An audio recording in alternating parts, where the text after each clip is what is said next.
Las ciudades costeras de América están desapareciendo bajo tormentas raras y violentas, sirviendo como un disparo de advertencia a una nación no preparada. California, sin embargo, está recibiendo este mensaje de una manera mucho más inquietante. La tierra se está partiendo, las aguas están subiendo y desde las profundidades de la tierra, algo largamente enterrado está siendo expuesto, algo que nunca debió resurgir. Estos no son desastres aislados, son señales convergentes, del tipo que las Escrituras advirtieron que vendrían antes del fin, cuando la tierra misma comenzara a testificar. ¿Es esta intervención divina, o la advertencia final antes de que se desarrolle un evento mayor? Lo que ahora se ha revelado está dejando a los expertos en silencio y a los creyentes estremecidos. Kings Canyon, un valle tallado por glaciares de más de 1 kilómetro de profundidad en la Sierra Nevada de California, es conocido por sus imponentes paredes de granito, sus ríos helados y sus cercanas arboledas de secuoyas gigantes que han sido testigos de siglos. Es el tipo de lugar que la gente visita para sentirse pequeña ante el telón de fondo de las montañas y el tiempo. Ahora, se ha convertido en el lugar donde la tierra misma parece abrir su boca. Mientras los trabajadores cavaban bajo la superficie, no encontraron hormigón ni infraestructura moderna, sino una losa de piedra enterrada que parece haber permanecido oculta durante generaciones. Sus marcas no son rasguños aleatorios ni grafitis modernos, sino símbolos deliberadamente tallados que no coinciden perfectamente con herramientas conocidas, actividad reciente o ninguna tradición local familiar. Se siente fuera de lugar, tanto en tiempo como en contexto. Lo que hace que este descubrimiento sea inquietante no es solo lo que la gente cree que los símbolos podrían sugerir, referencias a un tiempo final o una era que se cierra, sino el hecho de que haya surgido en un momento en que la nación se siente todo menos estable y segura. La tierra se derrumba en el oeste, las aguas se comportan de manera extraña en las ciudades costeras, las vidas se interrumpen repentinamente y el tejido social se siente cada vez más frágil. La piedra estaba enterrada profundamente, mucho más allá del alcance casual, como si estuviera destinada a permanecer oculta hasta que otra generación caminara sobre la superficie. La tierra que la cubría no era solo polvo y roca, era olvido. Cuando esa capa finalmente fue perturbada, lo que surgió no fue solo geología, sino una pregunta: ¿por qué ahora? ¿Por qué este mensaje se elevó de la tierra estadounidense en esta temporada particular de agitación y no un siglo antes o después? Las Escrituras enseñan repetidamente un principio espiritual: lo que está oculto no permanece oculto para siempre. Porque no hay nada oculto que no será revelado, y nada escondido que no se dará a conocer. En la Biblia, las cosas enterradas, pergaminos, profecías, advertencias y señales, no surgen cuando se crean por primera vez, sino cuando su propósito está listo para ser revelado, cuando la gente necesita verlas. La revelación sigue el tiempo de Dios, no la curiosidad humana. Si la piedra del Kings Canyon se ve a través de esa lente, la pregunta cambia. Ya no se trata solo de qué cultura la talló o qué herramienta tocó su superficie. Se convierte en una preocupación por un mensaje olvidado, sellado bajo tierra estadounidense, que reaparece en un momento en que el país ya está temblando en tantos frentes. El momento se convierte en parte del mensaje. La piedra no llegó con una etiqueta, un manual o una explicación teológica clara. Simplemente apareció, forzando preguntas en lugar de dar respuestas fáciles. Presiona a la gente a preguntarse si el pasado está hablando al presente, si las advertencias largamente ignoradas están regresando porque se necesitan de nuevo. Las Escrituras sugieren que cuando la tierra comienza a revelar lo que una vez ocultó, funciona como una invitación no a entrar en pánico, sino a reflexionar, a escuchar y a prepararse antes de que se desarrolle el siguiente capítulo. Desde las profundidades del océano mismo, donde las profundidades comienzan a liberar lo que han mantenido en la oscuridad durante generaciones, emerge un patrón extraño a lo largo de la costa oeste de los Estados Unidos. Múltiples criaturas de aguas profundas, especies adaptadas a la oscuridad, la presión aplastante y el aislamiento, comienzan a aparecer muertas en las playas donde no pertenecen. No son víctimas arrojadas por tormentas ni refugiados heridos de un desastre cercano, llegan con calma, como si algo en las profundidades hubiera cambiado y las hubiera empujado silenciosamente hacia arriba. Lo que hace esto inquietante no es un solo encuentro, sino la cantidad de informes y lo cerca que están en el tiempo. Estos animales no sangran, no están enredados en redes ni huyen de depredadores. Simplemente aparecen como si los límites que los mantenían en las profundidades se estuvieran aflojando.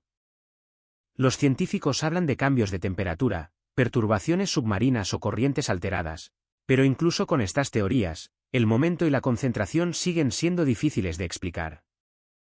En las escrituras, el mar a menudo representa lo oculto, las profundidades invisibles, las fuerzas desconocidas y los misterios fuera del control humano.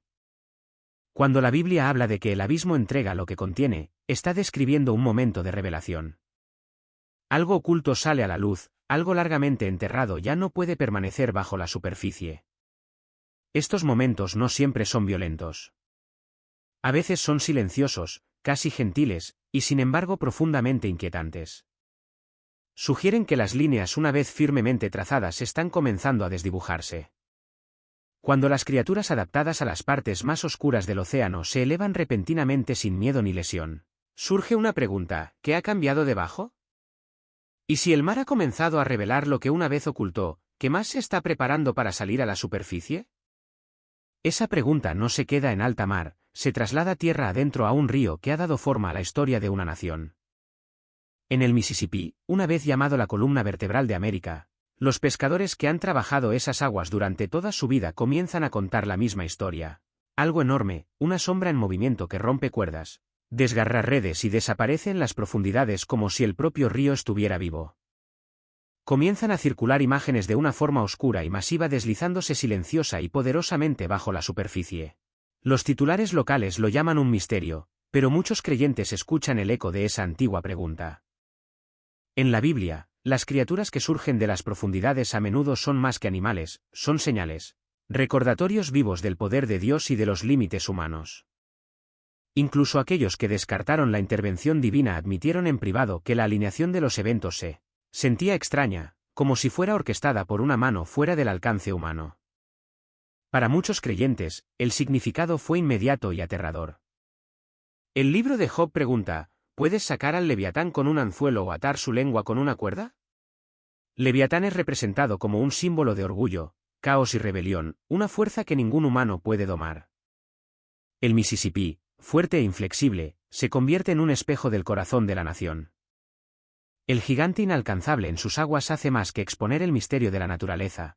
Expone una verdad que flota en el aire: nadie puede controlar lo que Dios ha decretado. La criatura inalcanzable en el río no es solo una historia, es un recordatorio de que Dios todavía gobierna lo que está abajo y lo que está arriba. Una foto tomada por un residente de Michigan se ha vuelto viral, capturando un fenómeno que desafía una explicación fácil. En el cielo nocturno, sin fuegos artificiales ni lluvia de meteoros, apareció un anillo de luz perfecto, suspendido como un halo impecable. Brillaba de azul blanco, intensificándose hacia su centro como una puerta circular colgando en los cielos.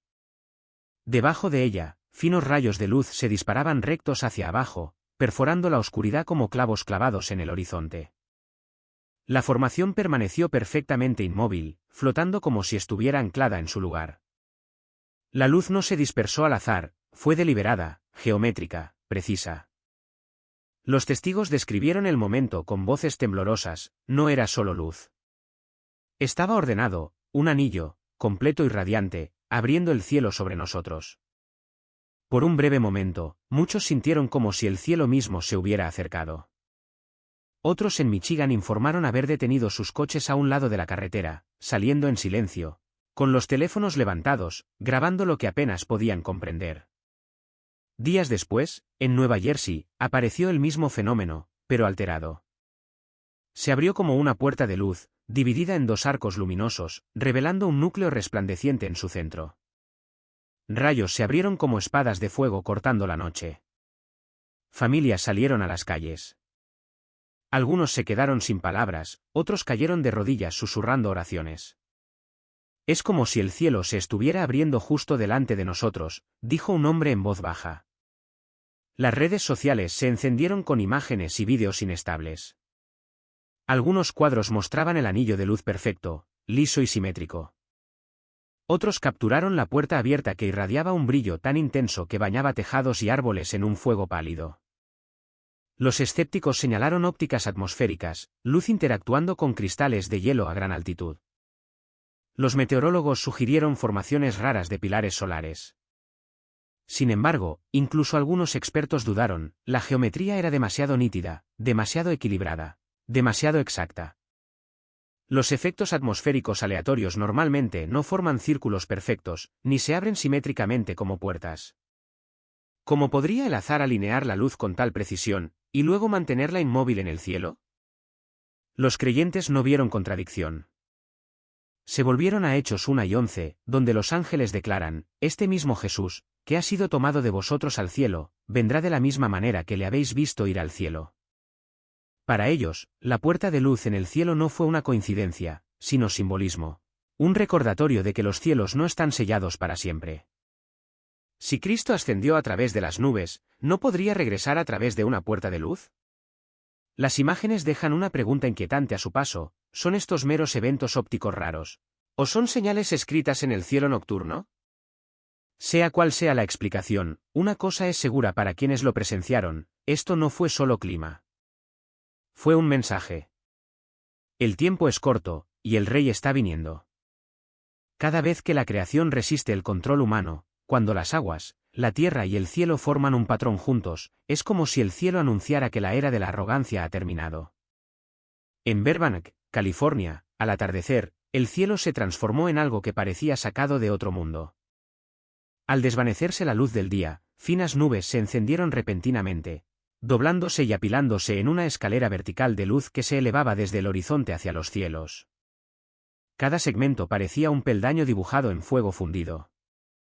Los colores no eran los de un arco iris ordinario: rojos, naranjas, amarillos y azules se estiraban hacia arriba, arrastrados en columnas brillantes, como si la luz misma cayera desde arriba.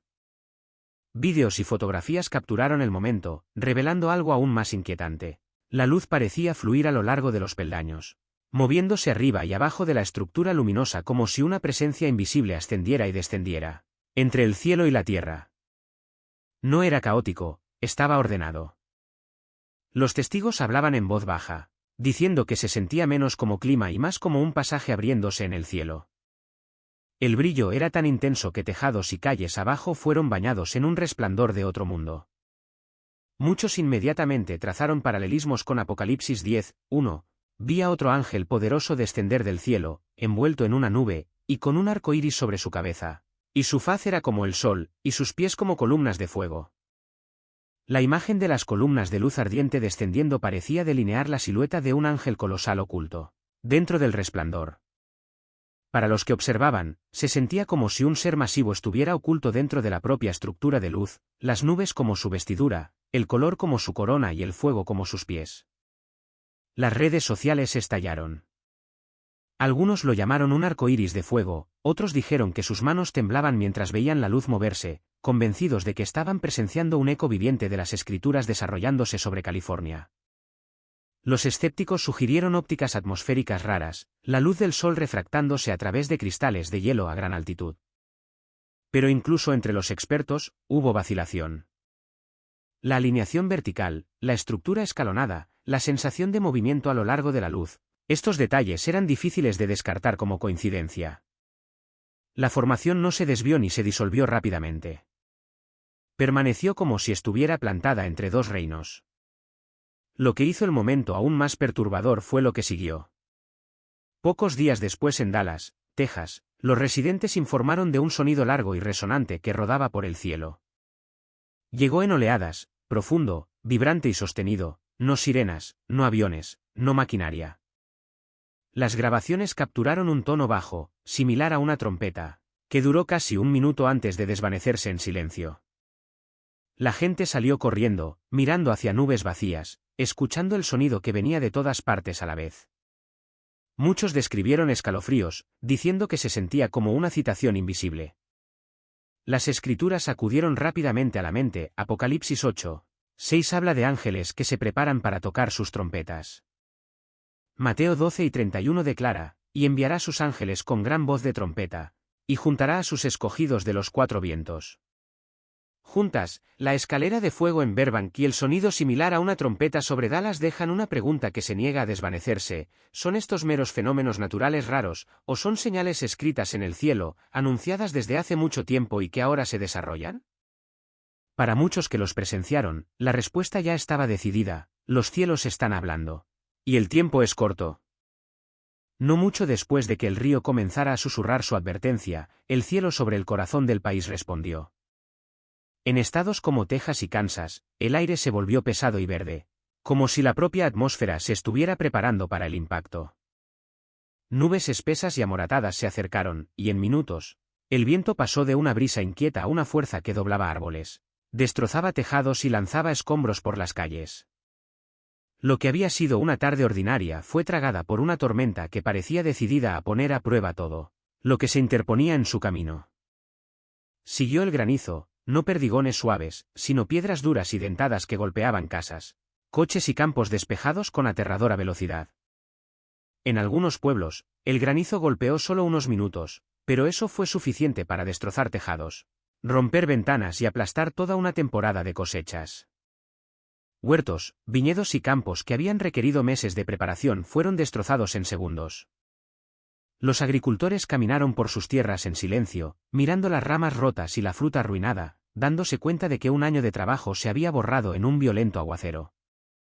Las carreteras se inundaron cuando la intensa lluvia desbordó desagües y zanjas. Los cables de electricidad se rompieron, sumiendo barrios en la oscuridad. Las familias se acurrucaron en pasillos y sótanos, escuchando el rugido exterior, preguntándose qué encontrarían cuando el viento finalmente se calmara. Los equipos de emergencia lucharon contra carreteras bloqueadas, árboles caídos y crecientes para llegar a personas atrapadas en coches, casas dañadas y áreas rurales aisladas. La tormenta no solo reorganizó el paisaje, reorganizó vidas. Después del desastre, el costo se midió en más que reclamaciones de seguros. Las casas quedaron inhabitables, los vehículos destruidos, los campos que una vez prometieron cosecha ahora prometían deuda. Las comunidades se enfrentaron no solo a la reconstrucción física, sino al peso de la incertidumbre sobre la próxima tormenta y la próxima temporada. La propia tierra parecía cansada, como si hubiera absorbido demasiado en muy poco tiempo. En momentos como este, cuando el viento, el agua y el hielo golpean más rápido de lo que los planes humanos pueden adaptarse, la oración se convierte en más que un ritual, se convierte en un grito desde el medio de la tormenta: Dios, ten misericordia de esta tierra. Consuela a quienes han perdido sus hogares y seres queridos. Da fuerza y sabiduría a los socorristas, funcionarios y vecinos que intentan mantener unidas a las comunidades destrozadas. El cielo que desató la tormenta se convierte en el mismo cielo al que la gente mira, preguntándose si todavía hay una mano sobre las nubes que pueda calmar lo que se ha desatado abajo. Antes de que las preguntas se desvanecieran, otra señal se elevó, no desde los campos ni los ríos, sino desde la costa y más allá. Incluso mientras Estados Unidos lidiaba con señales de abajo y arriba, no se detuvieron.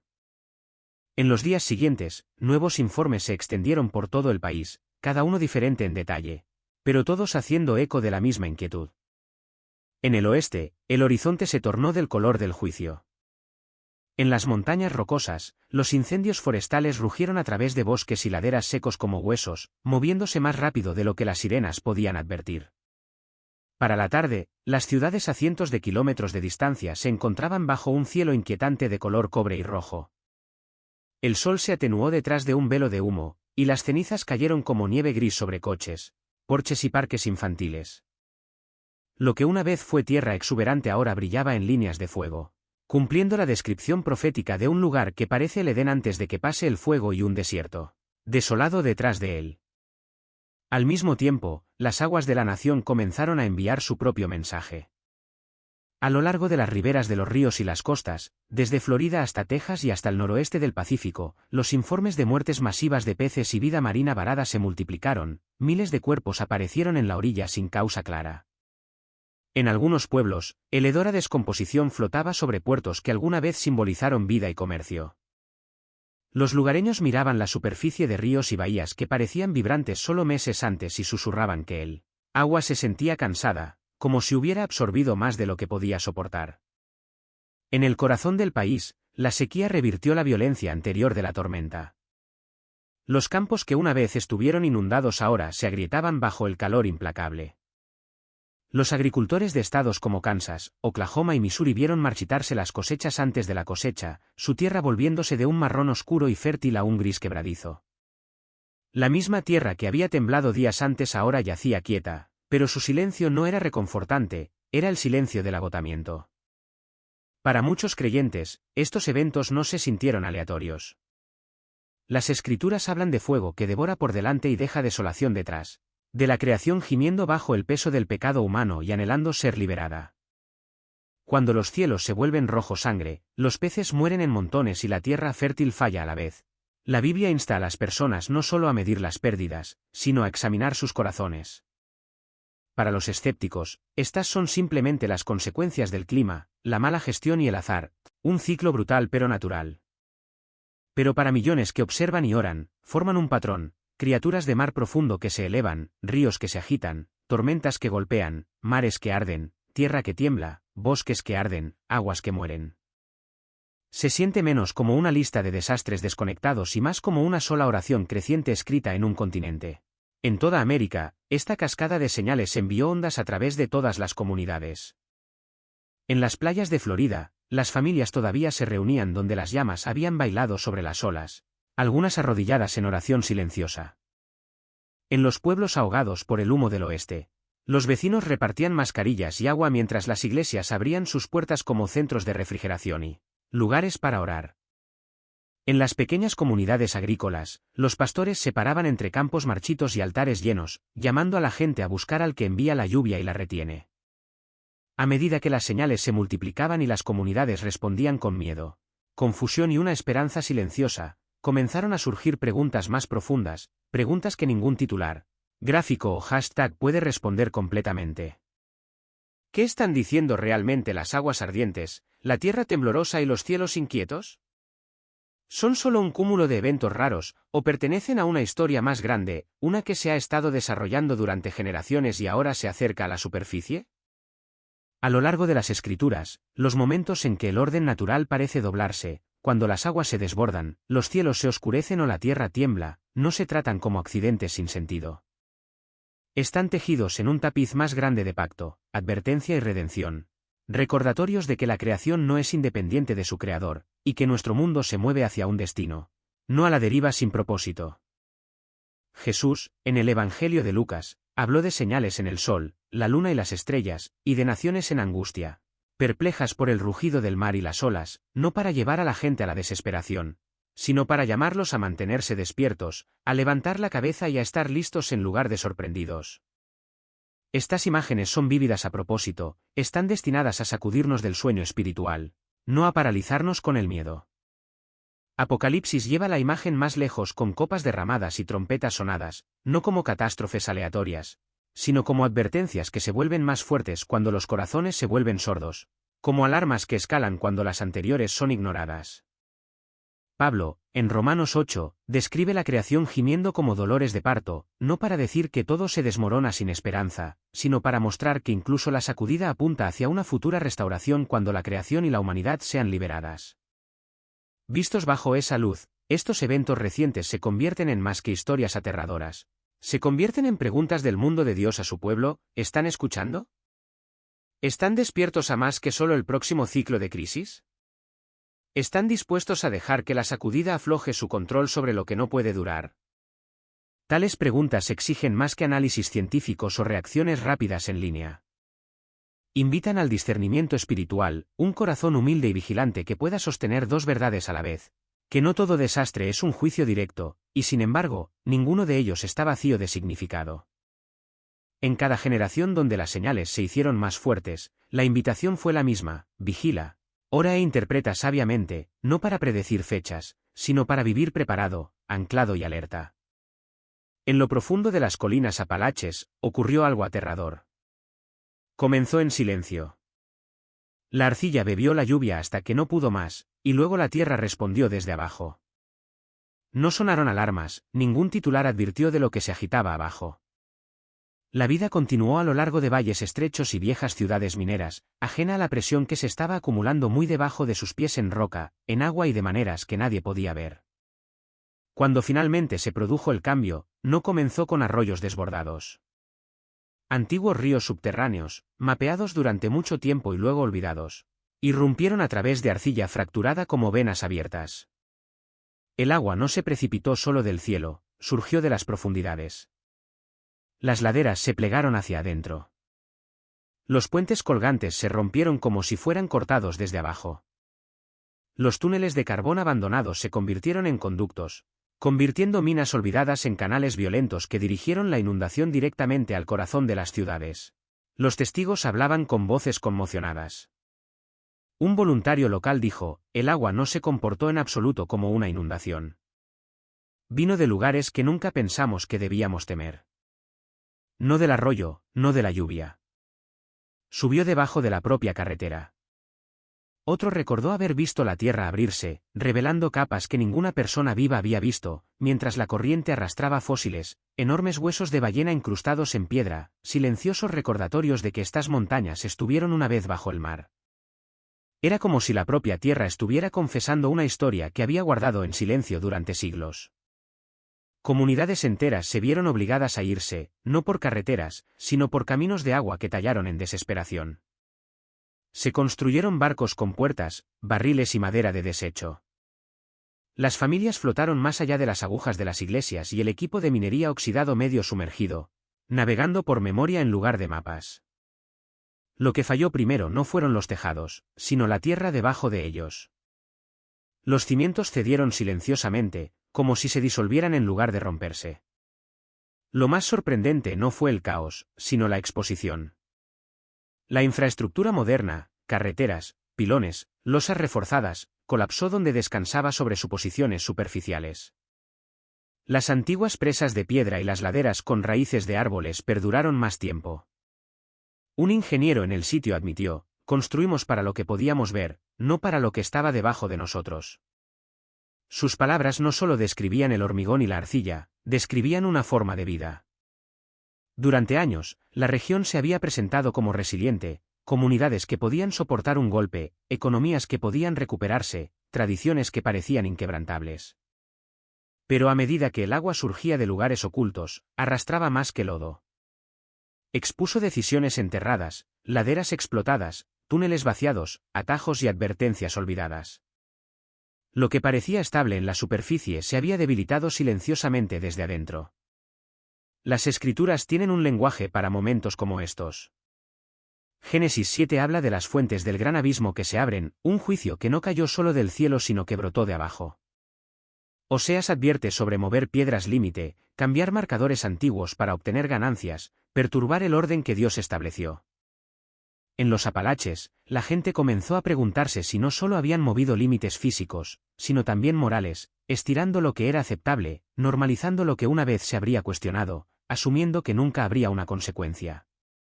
En el extremo norte de Alaska, al comienzo de un nuevo año, llegó una tormenta de nieve sin los signos que la gente más teme.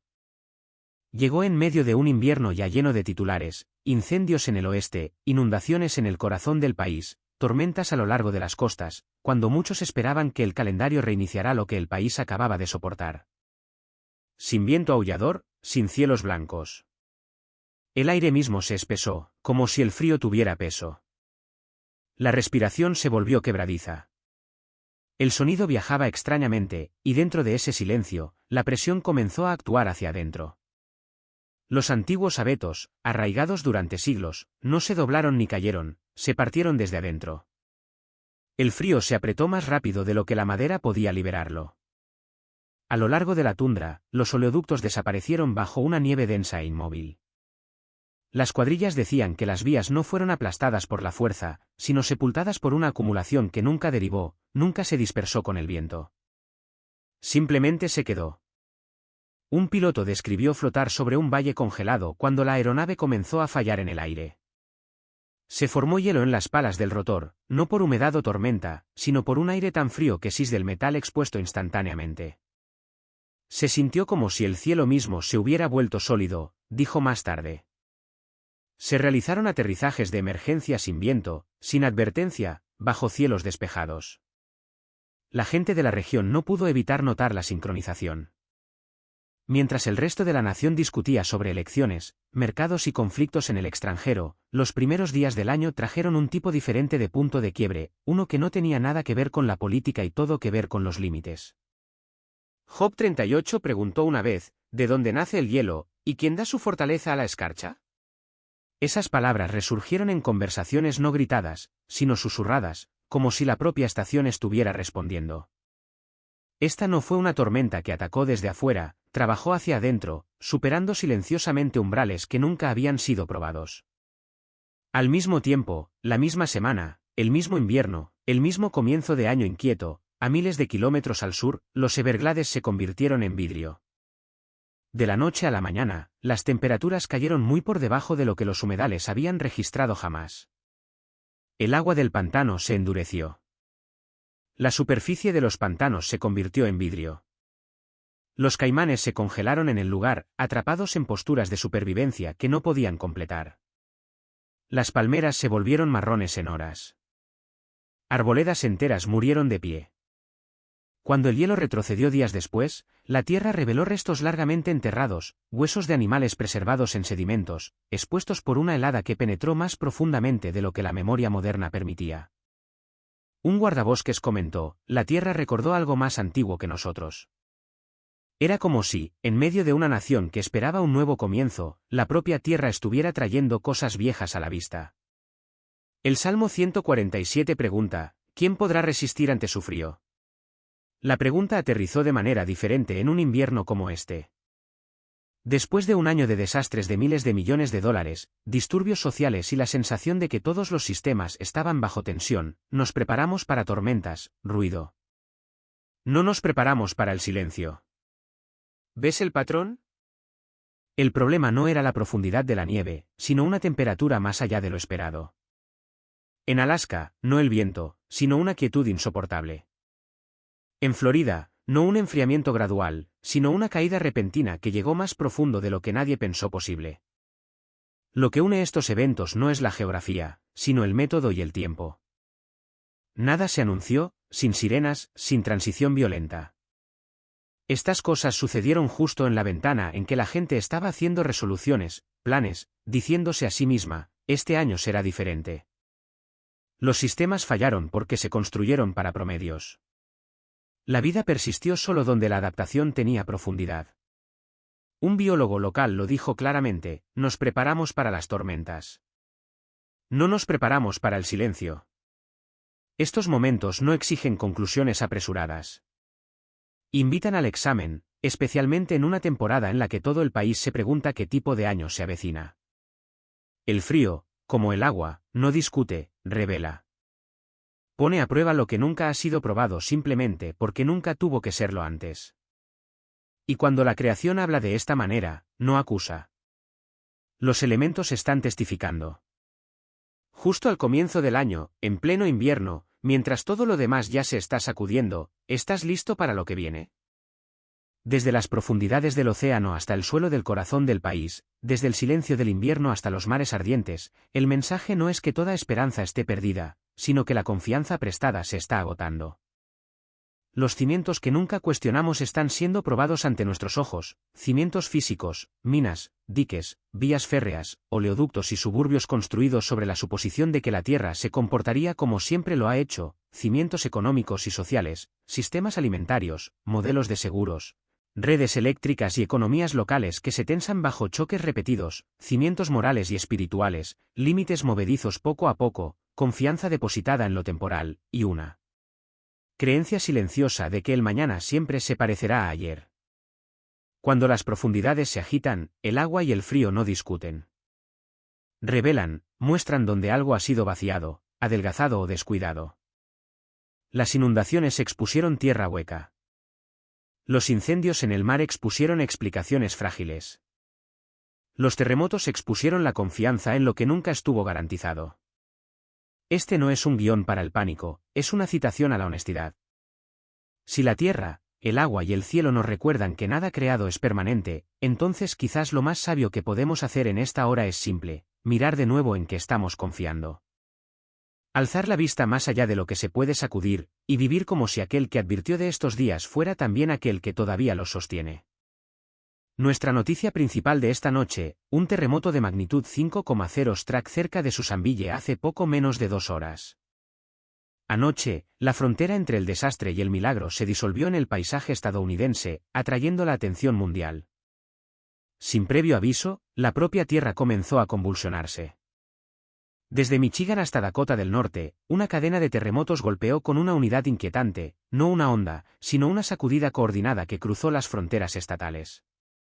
Luego, cuando la tierra se calmó, siguió otra señal. A lo largo de la costa del Golfo, la luz de las estrellas en las olas se convirtió repentinamente en un fuego apocalíptico. Llamas desgarraron la superficie del océano. Equipos de la Guardia Costera se apresuraron a encontrar una fuga, un naufragio, una razón. Para aquellos que recuerdan las antiguas advertencias, las palabras de Lucas 9:25 suenan cercanas, y habrá señales en el sol, y en la luna, y en las estrellas, y en la tierra angustia de las naciones, con el rugido y el oleaje del mar. ¿Son estas meras coincidencias naturales? ¿O está la propia tierra tratando de entregar un mensaje? Primero, en las horas previas al amanecer, los residentes a lo largo de Tampa Beach fueron atraídos de sus hogares por un resplandor desconocido que flotaba justo sobre la línea de agua. Al principio, se parecía al brillo ordinario de las plataformas marinas o a la luz de las estrellas reflejada. Pero a medida que más gente se reunía a lo largo de las playas, quedó claro que esta luz no se comportaba como nada que hubieran visto antes. En cuestión de momentos, el tranquilo brillo dio paso al caos. Llamas estallaron sobre la superficie del mar, extendiéndose en patrones erráticos y vivientes, rojas, vivas y a propósito, elevándose y enroscándose como si las propias aguas estuvieran desafiando su orden creado. Los testigos informaron de un calor intenso irradiando desde el agua, lo suficientemente fuerte como para que las personas que estaban muy atrás en la orilla sintieran calor en sus rostros. Los equipos de noticias se apresuraron. La Guardia Costera respondió rápidamente, esperando descubrir un petróleo volcado o una ignición química a lo largo de una ruta de envío. Lo que encontraron en cambio solo profundizó el misterio, sin fugas, sin escombros, sin petróleo, sin evidencia de un accidente industrial. Después de que los funcionarios realizaran sus pruebas, reconocieron algo que rara vez se declara en los informes científicos: no había explicación para el evento. Las llamas continuaron, impasibles por el viento o la marea durante casi 20 minutos antes de desaparecer tan repentinamente como habían aparecido. Los expertos lanzaron teorías, metano, electricidad, ilusiones, pero cada teoría colapsó. Nada explicaba el fuego bailando sobre agua salada como un ser vivo. El mar en llamas no fue simplemente una reacción química, se sintió como una alarma, sentida profundamente por aquellos que estaban en la orilla. Alentando la reflexión entre aquellos que buscan en las escrituras el significado en momentos devastadores, muchos recordaron las advertencias resonadas en las palabras de Jesús: el mar rugirá. La destrucción vendrá con las olas. Cuando veáis estas cosas, alzad vuestra cabeza, porque vuestra redención se acerca. La profecía de Ezequiel es aún más cercana: los peces del mar y las aves del cielo y las bestias del campo, y todos los hombres que están sobre la faz de la tierra, se estremecerán en mi presencia. Aquí, el mar deja de dar vida y en cambio atestigua el juicio. Es como si las antiguas advertencias estuvieran atravesando el velo de la vida ordinaria, apareciendo en formas que ningún titular puede explicar completamente. Esta vez, el verdadero mensaje golpeó el corazón del continente. ¿Qué podría causar que los terremotos se movieran al unísono a través del corazón de América? ¿Está Dios llamando a nuestra nación de vuelta a su palabra? Desde Michigan hasta las Dakotas, el corazón del país no solo tembló, pulsó. Sin epicentro, sin réplicas, sin advertencia, solo una sacudida singular y masiva que golpeó a millones de personas en el mismo segundo. Los testigos describieron una experiencia profundamente inquietante: los platos tintinearon, las puertas temblaron en sus marcos, el ganado entró en pánico y los perros aullaron en la noche. Los vecinos salieron al aire frío, escaneando el horizonte en busca de una explicación que nunca llegó. Un agricultor en el norte de Minnesota dijo más tarde: sentí como si el suelo se detuviera y luego se moviera todo a la vez. En el área rural de Dakota del Norte, las familias se reunieron bajo cielos abiertos, inciertas de si debían prepararse para el impacto o inclinar la cabeza. Los sismólogos se movieron rápidamente para analizar el evento. Sus hallazgos solo profundizaron la inquietud. El Servicio Geológico de E.U. emitió una declaración inusualmente moderada: no se detectó desplazamiento de fallas activas. No se identificó ningún desencadenante tectónico correspondiente. El patrón sísmico no se alinea con los modelos conocidos. Por un breve momento, expertos, analistas y funcionarios llegaron a la misma conclusión: no había una causa clara. La comprensión humana se detuvo, dejando un silencio solo lleno de preguntas sin respuesta. Cuando el mar arde, es una señal. Pero cuando la tierra sólida del corazón de América se mueve al unísono sin una causa geológica, eso no es la naturaleza fallando. A lo largo de las Escrituras, los terremotos marcan momentos en que Dios interviene decisivamente en la historia humana. En Sinaí, la montaña tembló cuando se dio la ley. En la crucifixión, la tierra tembló cuando Cristo entregó su espíritu. Y en lenguaje profético, los terremotos nunca son meramente geológicos, son señales, recordatorios de que la creación misma responde cuando se cruzan los límites divinos. Apocalipsis 6, 5-8 dice que entre otras señales del regreso de Cristo, muchos morirán debido a hambrunas y plagas. Lucas también escribe sobre pestilencias que causan eventos aterradores y grandes señales del cielo. No sabemos si lo que estamos viendo hoy son esas mencionadas, pero estos terremotos en suelo estadounidense podrían ser una señal de Dios para despertarnos a la realidad de que este mundo no es todo lo que hay y que debemos prepararnos para la venida de nuestro Rey. Mateo añade más palabras sobre las señales que deberían despertarnos del letargo espiritual. Habla de que las señales son el principio de las contracciones de parto. Habrá hambres y terremotos en diversos lugares. Todo esto es principio de dolores de parto. Cuando una mujer embarazada comienza el proceso de parto, el dolor no es severo y las contracciones de parto están separadas por varios minutos. Sin embargo, cuanto más se acerca al nacimiento del niño, más frecuentes son las contracciones con un nivel de dolor mucho más significativo. Al usar esta analogía, Jesús estaba diciendo que cuanto más cerca esté el mundo del fin de la era, más frecuentes serán las señales, como los terremotos. La tierra se había movido, el mar se había quemado, y en toda América, la frontera entre la explicación científica y la advertencia profética se había vuelto cada vez más delgada.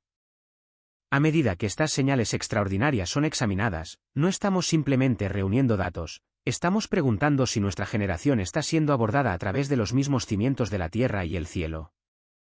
A lo largo de la costa este, apareció algo inusual muy por encima de los patrones normales del clima. Las imágenes satelitales lo detectaron por primera vez antes de que los observadores terrestres comprendieran completamente lo que estaban viendo. Bandas de nubes de gran altitud se extendían por el cielo en líneas largas y paralelas, dispuestas con tal precisión que los meteorólogos se detuvieron. Desde el espacio, las formaciones se parecían a líneas de texto escrito, ordenadas, deliberadas y que abarcaban cientos de kilómetros. Desde las Carolinas hasta el Atlántico Medio y hasta Nueva Inglaterra, apareció el mismo patrón. Y luego apareció una y otra vez durante 3 días consecutivos a casi las mismas horas. Las bandas de nubes regresaron, formándose, manteniendo su forma, y luego disolviéndose lentamente al anochecer, solo para volver a reunirse al día siguiente. No había sistemas de tormentas que las explicaran, ni anomalías en la corriente en chorro que pudieran explicar su simetría. Los pilotos informaron de haber volado debajo de lo que parecían cielos gobernados con líneas, como si los cielos mismos hubieran sido inscritos. Entre los creyentes, la imaginería se sintió inconfundible, los cielos proclaman la gloria de Dios, y el firmamento anuncia la obra de sus manos. Día tras día exhalan el habla, noche tras noche exhiben conocimiento. No hay habla ni lenguaje donde no se oyen sus voces. Otros recordaron una imagen más aleccionadora de Apocalipsis, el momento en que el juicio no se pronuncia en voz alta sino que se registra, y vi a los muertos, grandes y pequeños, de pie ante el trono, y se abrieron libros. El cielo simplemente estaba organizando vapor, o estaba, en cierto sentido simbólico, abriendo una página. Entonces llegó el sonido. En una importante ciudad portuaria estadounidense, los residentes de Nueva York comenzaron a informar de un tono profundo y metálico que resonaba en el aire nocturno. No gritaba, no aullaba, resonaba.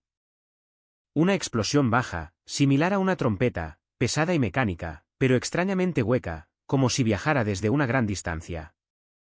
El sonido llegaba a la misma hora cada noche. Duraba varios minutos, luego cesaba. Los trabajadores del puerto se congelaron a mitad de la tarea. Los habitantes de apartamentos abrieron ventanas. Las plataformas del metro guardaron silencio mientras los viajeros se esforzaban por identificar su origen. Las autoridades buscaron barcos, equipos de construcción, alarmas industriales, cualquier cosa que pudiera explicarlo. Nada coincidía. El tono no se movía, no se desvanecía con la distancia, simplemente sonaba y luego se detenía. Para aquellos familiarizados con las Escrituras, la asociación fue inmediata e inquietante, porque el Señor mismo descenderá del cielo con un grito, con la voz del arcángel y con la trompeta de Dios. Y más allá de eso, la progresión más oscura descrita en Apocalipsis, el sonar de trompetas, no como celebración, sino como advertencia. 7 trompetas, cada una anunciando un paso más hacia el ajuste de cuentas. Los escépticos desestimaron los eventos como coincidencia atmosférica y acústica industrial. Pero incluso entre ingenieros y analistas, la inquietud persistía, el momento era demasiado preciso, la repetición demasiado exacta, el simbolismo, nubes como líneas escritas, sonidos como trompetas, demasiado difícil de ignorar. Primero tembló la tierra, luego cambió el mar. Ahora el cielo parecía hablar, y el propio aire parecía sonar una alarma.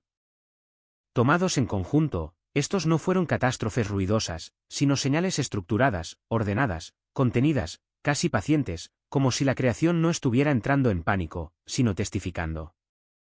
Pastores y creyentes hablaron por igual de las aguas ardientes como un espejo que reflejaba una nación largamente sostenida por la abundancia, ahora confrontada por una señal preocupante.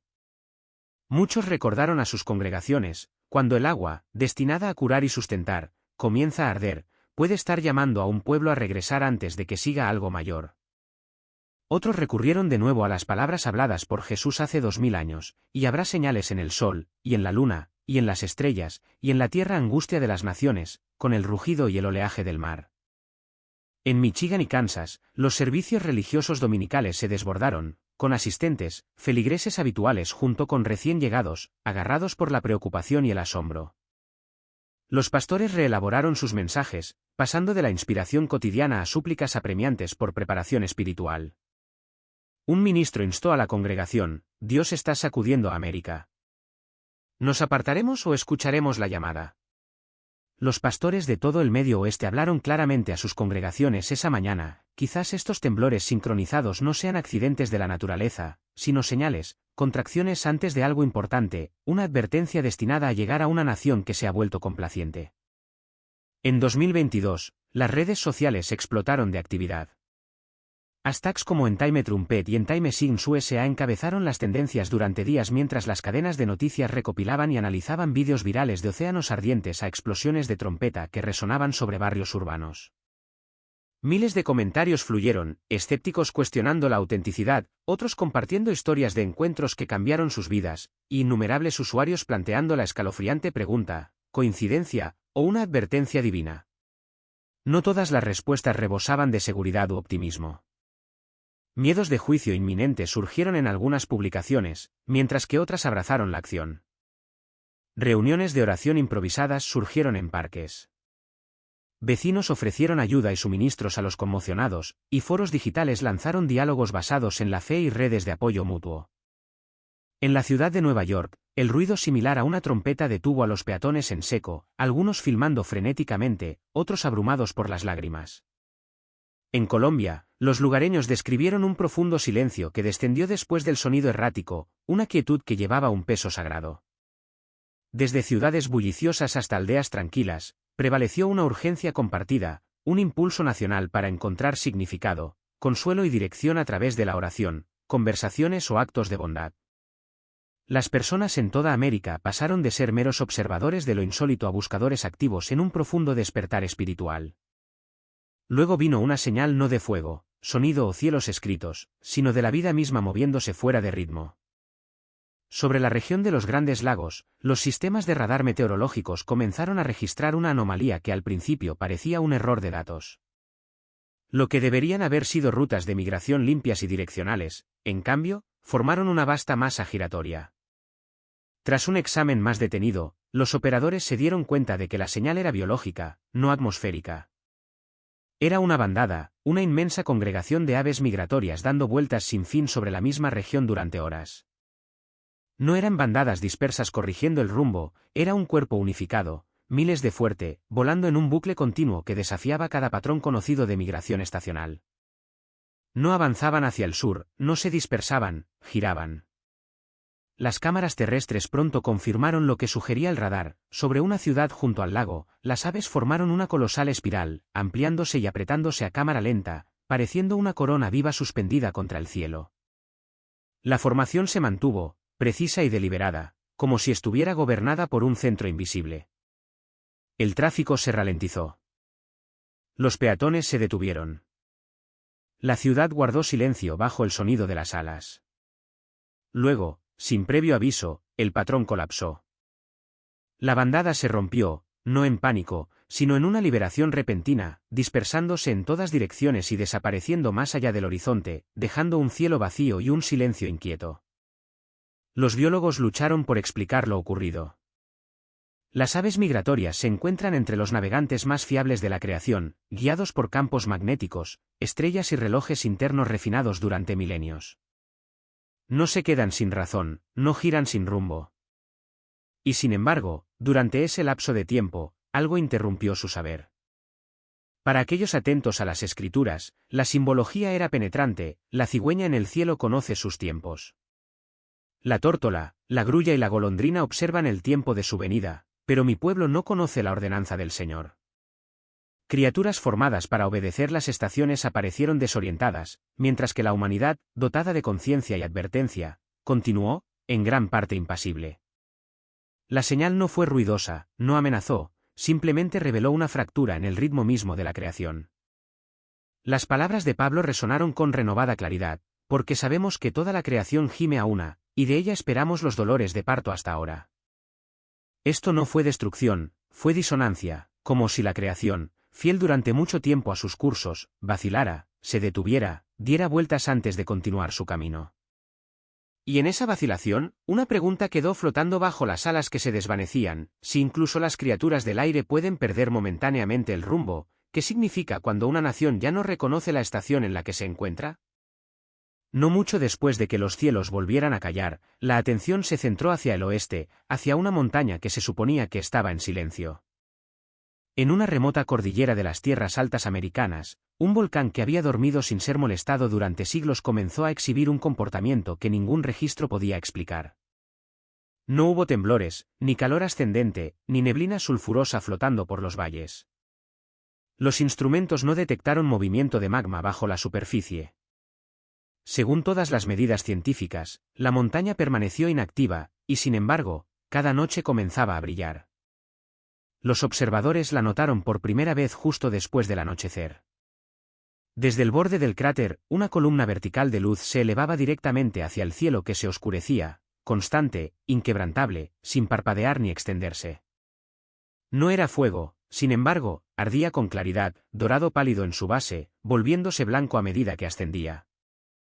La luz se erigía como un pilar fijo entre la tierra y el cielo. Noche tras noche, el fenómeno se repetía.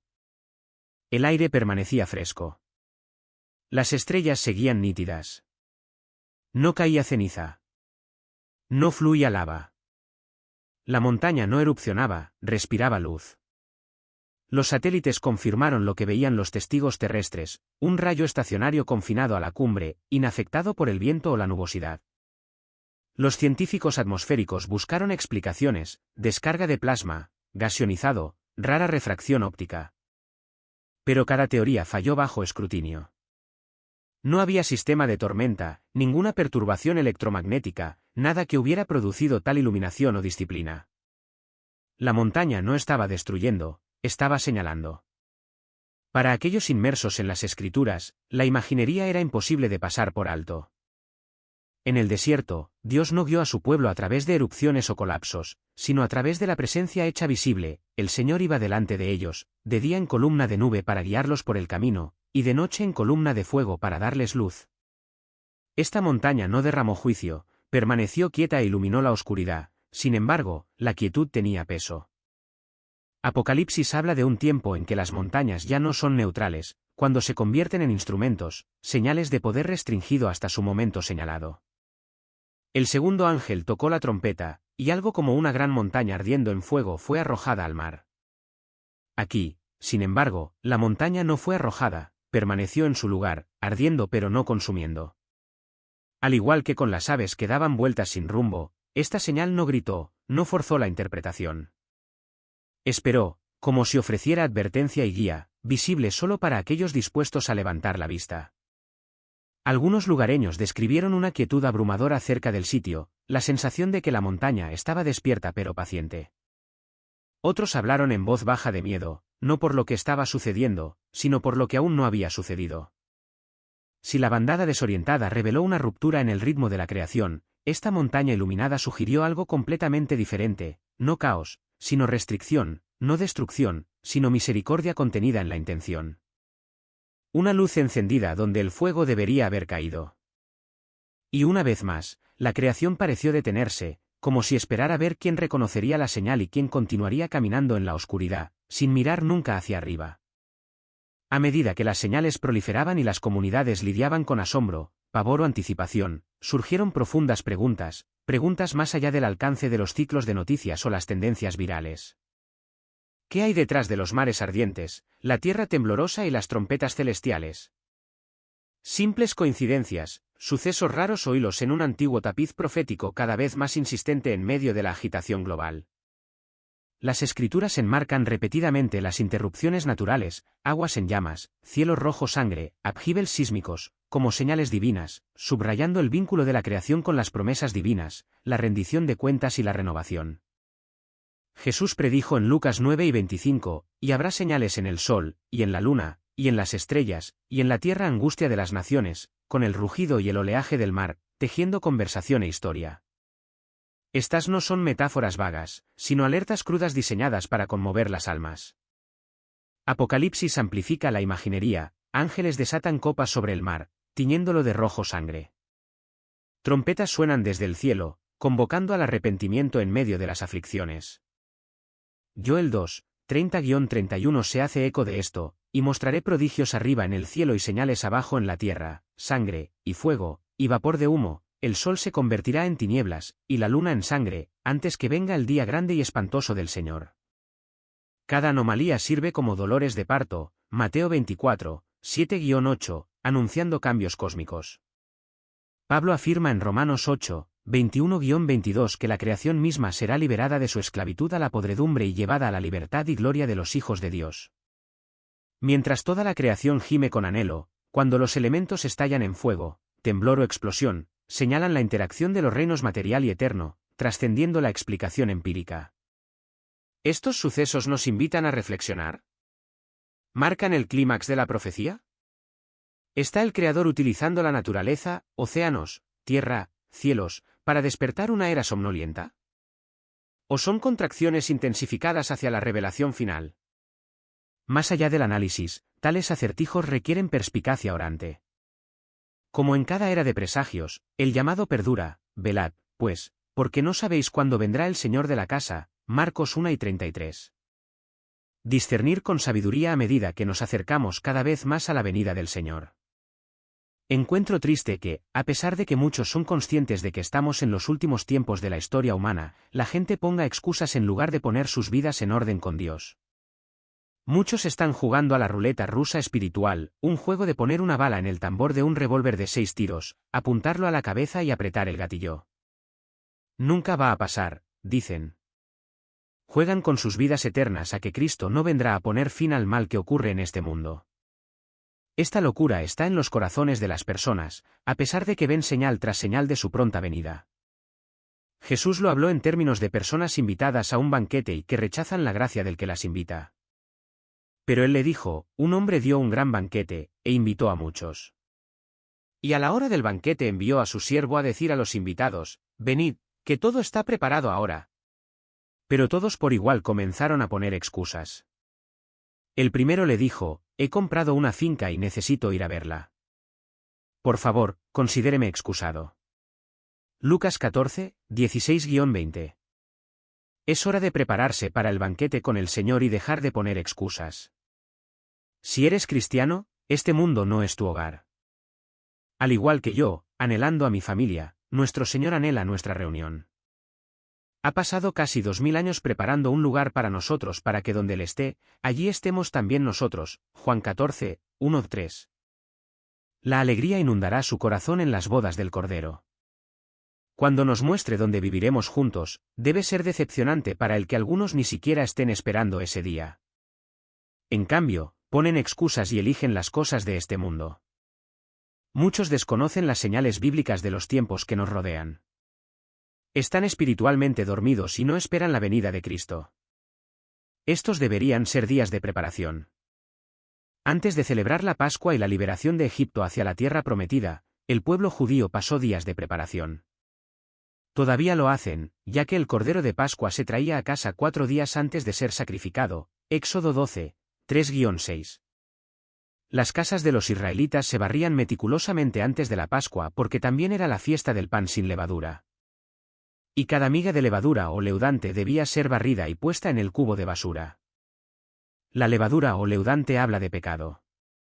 Antes de ver a nuestro amado, debemos prepararnos y alistarnos para encontrarnos con el Señor en el aire, 1 Tesalonicenses 4, 13-17. Debemos barrer nuestras vidas de todo pecado y prepararnos para el banquete con el Señor. Apaga la televisión. Olvídate de los deportes. La gente está muriendo sin conocer al Salvador. Debemos hacer lo que podamos para llevarles la verdad. Prepárate para la eternidad. Cuando Jesús dijo a quienes lo escuchaban que había descendido del cielo, Juan 6:38, para hacer la voluntad de Dios, comenzaron a razonar y susurrar sobre su infancia en Nazaret, que estaba a unas 40 millas de donde enseñaba a la orilla del mar de Galilea. Quizás algunos de ellos conocían a su padre y a su madre. ¿Cómo puede decir que descendió del cielo? La respuesta de Jesús fue hablar sobre el poder de atracción del Espíritu de Dios. Entonces los judíos murmuraban de él, porque dijo, «Yo soy el pan que descendió del cielo». Y decían, ¿no es este Jesús, el hijo de José, cuyo padre y madre nosotros conocemos? ¿Cómo, pues, dice él, yo he descendido del cielo? Respondió Jesús y les dijo, no murmuréis entre vosotros. Ninguno puede venir a mí, si el Padre que me envió no le trae, y yo le resucitaré en el último día. Escrito está en los profetas, y todos serán enseñados por Dios, así que, todo aquel que ha oído al Padre y ha aprendido, viene a mí. No es que alguno haya visto al Padre, sino aquel que vino de Dios, éste ha visto al Padre. Juan 6, 41-46, énfasis añadido. ¿Qué quiso decir Jesús al decir que ninguno puede venir a mí, si el Padre que me envió no le trae? En mis últimos años de adolescencia y principios de los 20, tuve muchas preguntas sobre los misterios de la vida, provocadas por los muchos percances cercanos a la muerte en mi trabajo como pescador comercial. Las preguntas a menudo giraban en torno a la vida después de la muerte y si existía un cielo y un infierno. Trabajar con mi padre como pescador comercial me permitía tomar tiempo libre extendido cuando alguien experimentaba para reemplazarme. Mi hambre espiritual creció mientras viajaba por Asia, buscando respuestas a la vida a través de la filosofía, el budismo y el hinduismo, creyendo que estas religiones llenarían la pieza faltante del rompecabezas de mi vida. Cuando llegaste a Cristo, si eres cristiano, y no hay mejor momento que ahora si no lo eres, el Señor te extendió la mano y te atrajo hacia sí. Pudo haber sido un amigo cuya vida parecía diferente. Quizás fue un mensaje que de alguna manera te conmovió profundamente. Tal vez fue la profunda insatisfacción de la que ya hemos hablado.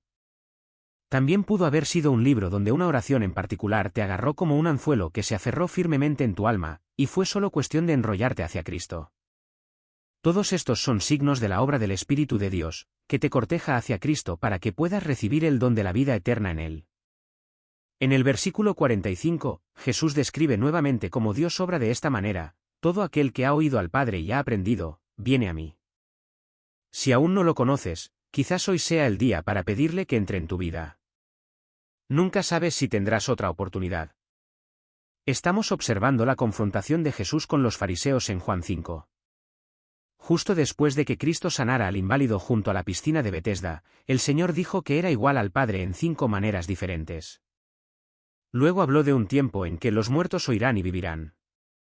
Es decir, un tiempo en el momento en que pronunciaba estas palabras, ha llegado, pero también en un tiempo que aún estaba por venir. En verdad os digo, que la hora viene, y ahora es, cuando los muertos oirán la voz del Hijo de Dios, y los que la oigan vivirán.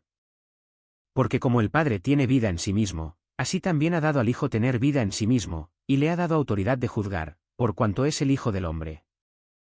No os maravilléis de esto, porque vendrá hora cuando todos los que están en los sepulcros oirán su voz, y los que hicieron lo bueno, saldrán a resurrección de vida, mas los que hicieron lo malo, a resurrección de condenación. Por mí mismo nada puedo hacer, según oigo, juzgo, y mi juicio es justo, porque no busco mi voluntad, sino la voluntad del que me envió, la del Padre. Juan 5, 17-30. ¿Por qué Jesús menciona dos tiempos separados? ¿Cuál es el tiempo que ha llegado y qué sucederá en el tiempo que viene? En el versículo 25, los muertos que Cristo mencionó eran aquellos a su alrededor que aún no experimentaban la vida de Dios. Sin Cristo, estaban en una condición espiritualmente muerta. En el versículo 28, el tiempo futuro del que habló es el de la resurrección, cuando todos los que están en la tumba saldrán. Hablemos de la resurrección en nuestra meditación de mañana. Y hoy, concéntrate en lo que quiso decir con los muertos que oyen y viven mencionado en el versículo 25, los muertos que cobran vida en la era presente. Y vosotros estabais muertos en vuestros delitos y pecados, en los cuales anduvisteis en otro tiempo, siguiendo la corriente de este mundo, conforme al príncipe de las potestades del aire, el espíritu que ahora opera en los hijos de desobediencia. Efesios 2, 1-2. Pero Dios, que es rico en misericordia, por el gran amor con que nos amó, aun estando nosotros muertos en pecados, nos dio vida juntamente con Cristo, por gracia sois salvos. Porque por gracia sois salvos por medio de la fe, y esto no de vosotros, pues es don de Dios, no por obras, para que nadie se gloríe. Efesios 2, 5, 8-9. Noten cómo esta vida de Dios nos llega. Se da como un regalo de gracia. ¿Qué significa la palabra gracia? Gracia es una palabra que significa favor inmerecido. Significa que no hay nada que puedas hacer para ganarlo. Es un regalo de vida que se te da cuando crees y confías en la obra de Cristo en la cruz por ti. Y a medida que, si aún no has creído y puesto tu confianza en Cristo, hazlo hoy. No lo pospongas, por el amor del cielo y por tu propio bien. Este año, las señales del fin de los tiempos pueden aumentar en América, aunque la preparación se demora, pospuesta para vagos mañanas, el próximo año o el crepúsculo de la vida. Que esta sea una estación de despertar, sin embargo, esa hora evade el alcance. Otros la presencian, pero multitudes se sumergen en el abismo de la eternidad. Primero ventanas cerradas, señales eternas pueden aumentar, aunque la perspectiva repele. Las tormentas proféticas no se debilitan por el miedo o la negación. La cercanía invisible no cambia. Escucha o ignora, el juicio avanza. Mateo 24, 42-44. La ausencia de pensamientos no protege a nadie. ¿Qué tan pronto se siente? ¿Qué pensamiento desafía? Las señales pueden aumentar, aunque las esperanzas se aferran a la paz prolongada. Visiones de estabilidad duradera, ilusiones de corta duración, repelen la admisión. Sin embargo, la revolución termina abruptamente, sin vida en medio de la refriega. Así, la posibilidad amanece cruda. Uno entre las asambleas aquí enfrenta la oleada. Este año, la probabilidad aumenta rara vez. De hecho, escapa ileso en grandes multitudes. El año pasado se cobró de estas filas. Las suertes caen sin ser vistas. Realízalo. Este año, las señales me abruman. Aunque el vigía habla por todos. Y si América se tambalea este año, la conmoción se aferra a un cambio cataclísmico, resultados pesados. Si las señales abruman a los no preparados, las dudas, esperanzas, miedos se enredan sobre la resolución del alma nacional para siempre en el resplandor de la verdad. Caminos impenitentes expuestos, la autoalabanza se desmorona. La dura realidad quema leyes innegables, la condenación se mantiene. Las penalidades golpean, convencen más allá de toda duda. Miserias, sensaciones innegables.